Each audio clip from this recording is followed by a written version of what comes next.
36,000 বাঙালিকে খুন করার পরে 1,000 সেনা সদস্যকে হত্যা করার পরে চট্টগ্রাম শাহ আমানত আন্তর্জাতিক বিমানবন্দরের পাশে কর্ণফুলী টানেলের পাশে একটা রুমে চুরি করে কাউকে না জানিয়ে মিটিং করা হয়েছে।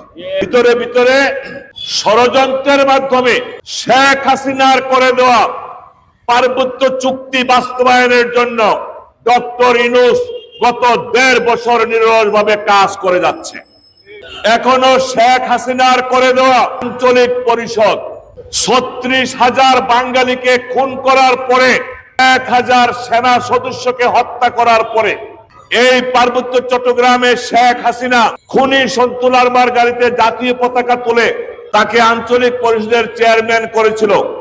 আমরা ভেবেছিলাম আগস্ট বিপ্লবের পরে শেখ হাসিনার করা সেই আঞ্চলিক পরিষদ বাতিল হয়ে যাবে, খুনি সন্তুল আরমার গাড়িতে আর জাতীয় পতাকা থাকবে না, বাট সেটা বহাল রয়েছে।